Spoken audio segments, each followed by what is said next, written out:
Hello, my name is Sonali and I welcome you all to this week's Sunday special episode of Around the World in 7 Days.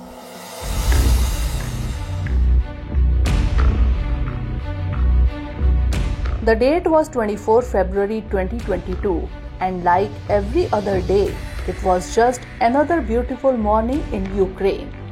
Everything was going well, but just then, a voice is heard on television channels across the world. We tried hard, but all our efforts have failed. They have left us no other option but to defend Russia and the Russian people. Under these circumstances, we have to take bold and immediate action. Russian President Vladimir Putin was saying these things while declaring war against Ukraine.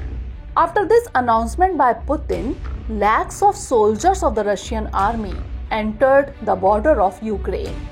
Within a matter of hours, Russian bombs had reached Kyiv, the capital of Ukraine. They shook the people and government of Ukraine to the core. And since then, they have been fighting with the hope that Ukraine will be prosperous again. One day, life will return to the wounded hills of Ukraine. Destroyed houses and roads will be reconstructed. Separated families and loved ones will be reunited again. Ukraine will celebrate freedom and peace like rest of the world. However, given Russia's intentions and the West's promises to Ukraine, it is difficult to say when this dream of the Ukrainian people will come true. Nevertheless, the world has already begun preparations for it.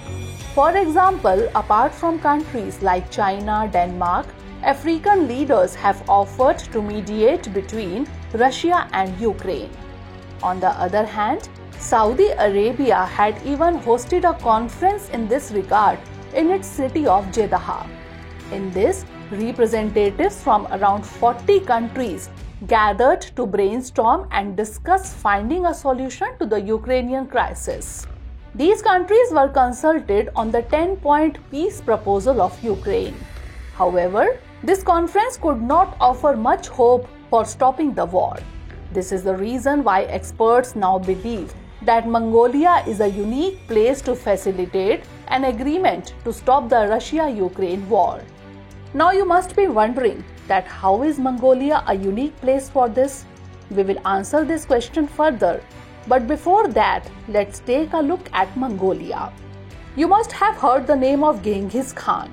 Yes, the very Genghis Khan whose name sent shivers down the spines of the rulers of opposing empires. He was from Mongolia. Due to the fear of this Mongolian invader, even the Indian kings of that era used to get scared. You can understand this in such a way that during the attack of Khwarezm, when Genghis Khan reached the banks of the Indus River chasing Jalaluddin Mangbarni, the crown prince of Khwarizm, then Iltutmish, the then Sultan of Delhi Sultanate, refused to help Mangbarni to save his empire. In fact, Iltutmish, displaying wisdom, didn't let Genghis Khan's anger escalate and thus saved India from his rampage. Genghis Khan raised the flag of Mongolia to Europe solely through the might of his invasions. However, today Mongolia is a peaceful agricultural country. Mongolia is a landlocked country. It is bordered by China to the east, west and south, whereas in the north it is bordered by Russia. Although Mongolia does not share a border with Kazakhstan, its westernmost tip is just 38 kilometers from the easternmost tip of Kazakhstan. The capital and largest city of Mongolia is Ulaanbaatar, where 1/3 of the country's population, or about 38%, lives, whereas about 40% of the country's workforce is nomadic. The rest of the population lives in other parts of the country. It is a parliamentary republic country. Indeed, in the 1990s, Mongolia abandoned its 70-year-old Soviet-style one-party system in favor of political and economic reforms and multi-party elections. Now coming to our question, how is Mongolia unique in facilitating Russia-Ukraine dialogue? Significantly, to make a dialogue successful in dealing with challenges like war, It's essential to have a place where both sides feel comfortable.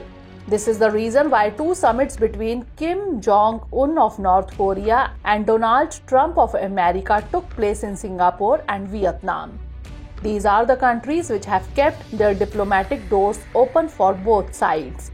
But in the case of Russia-Ukraine, there are very few countries where both can feel at ease in engaging with dialogue. For the time being, Mongolia appears to be the most suitable in this situation. The reason for this is that Mongolia is the sole functional democracy in the vast continental expanse from South Korea to Ukraine. Also, Mongolia has an open foreign policy of its own. This is the reason why intelligence officers from Japan and North Korea held a secret meeting in Mongolia before the recent global pandemic. This is one of the publicly known events. In 2018, it was a close contender to host the Kim-Trump summit. Furthermore, Mongolia has close diplomatic and military ties with the West. Mongolian citizens are comparatively more sympathetic to the plight and aspirations of the Ukrainian people than in other countries. Mongolia has hosted thousands of Russian citizens since the start of the war. These are the people who are opposing their government for the Ukraine war. Thus, it is Mongolia's peaceful contribution towards ending the war. On the other hand, Mongolia is dependent on Russia for about 90% of its energy needs. This is the reason why Mongolia was absent during the voting on a resolution in the United Nations on Ukraine. However, considering the circumstances, it was the best course of action for it. Also, Mongolia has not imposed any sanctions on the Russia, despite Western countries imposing sanctions on Russia. Interestingly, Mongolia's political class also has close personal ties to both Russia and Ukraine. Two of the four Mongolian presidents who studied abroad were trained in present-day Russia, while the other two were educated in Western Ukraine. Ukrainian President Volodymyr Zelensky himself spent 3 years of his childhood in Mongolia.